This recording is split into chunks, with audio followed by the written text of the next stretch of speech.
Merci de nous suivre et de vous abonner sur la chaîne des leaders Go 221. Moustapha Ali, je suis enseignant-chercheur au département d'arabe. Mon collègue, c'est Dr Ousmane Ndiogou Taou, c'est le chef du département, il est aussi spécialisé en langue arabe. Moi, je suis spécialisé en droit islamique. Infiniment d'avoir venu et participer à la couverture de nos activités, plus particulièrement ce symposium qui a été organisé dans le cadre d'une coopération que nous avons menée avec l'Arabie Saoudite, plus particulièrement à son chargé des affaires religieuses. Aujourd'hui, nous avons organisé cette activité autour d'une thématique actuelle et qui pose beaucoup de problèmes à la fois dans le monde islamique et d'une manière générale dans le monde entier, à savoir ce qu'on appelle l'extrémisme.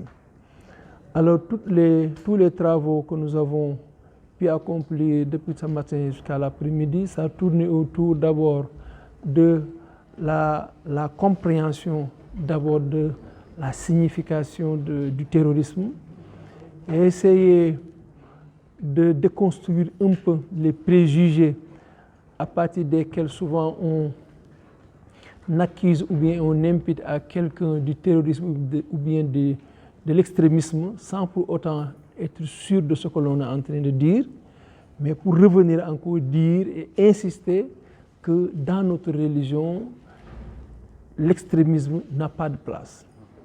Depuis l'avènement de l'islam, à travers tous les khalifes qui se sont succédés, à travers l'histoire, toujours le juste milieu, l'équilibre a été toujours constaté à la fois au niveau des textes et au niveau de la pratique. Certes, du point de vue historique, on peut constater qu'il y a des moments où le monde musulman ou bien une partie du monde musulman était basculé dans cet extrémisme-là. Mais aussitôt, grâce aux efforts des oulémas, les gens reviennent au droit chemin. Donc aujourd'hui, on est encore venu pour revisiter toute cette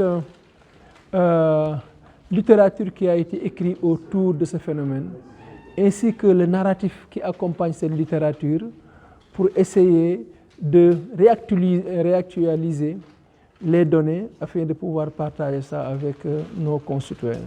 Tout ce que nous regrettons, que c'est une seule chose, c'est que tous les travaux ont été accomplis en arabe et la majeure partie des gens qui étaient avec nous, les collègues, c'est le français ou bien c'est le wolof. Mais on s'est rendu compte vers la fin que normalement on devrait préparer une partie de la rencontre réservée uniquement en français. Mais Inch'Allah, on va essayer de rectifier ça la prochaine fois. De toute façon, désormais, on ne va plus organiser une activité au sein de l'université qui va être entièrement déroulée en arabe. Ce n'est pas parce qu'on ne peut pas le faire, ce n'est pas que ce n'est pas normal, mais c'est par rapport à la nature de notre département, c'est la transversalité. Quand le département arabe organise, c'est tout le monde qui s'y retrouve à cause de la religion. D'où l'importance de prendre compte à ces considérations pour les communications, afin de pouvoir partager avec eux certaines considérations. Oui, d'une manière générale, on a essayé depuis ce matin à camper le débat.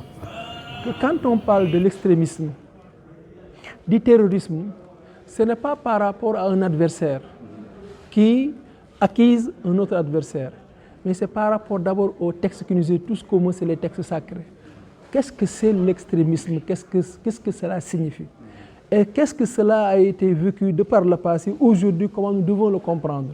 Indépendamment de ce que les gens font entre eux.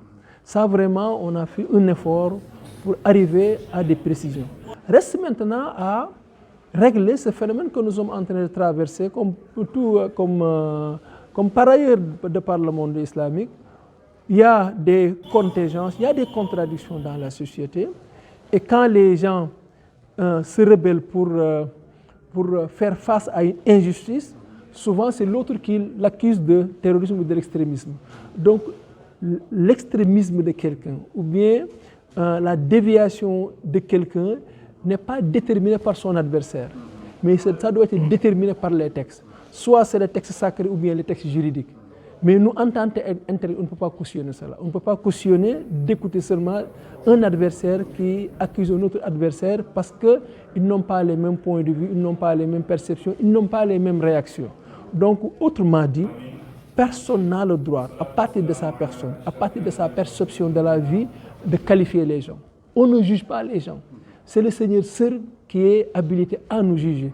Avant le jugement, il nous donne des textes. C'est à partir des textes-là qu'on pourra donner un contenu à ces contextes, à ces terminologies-là.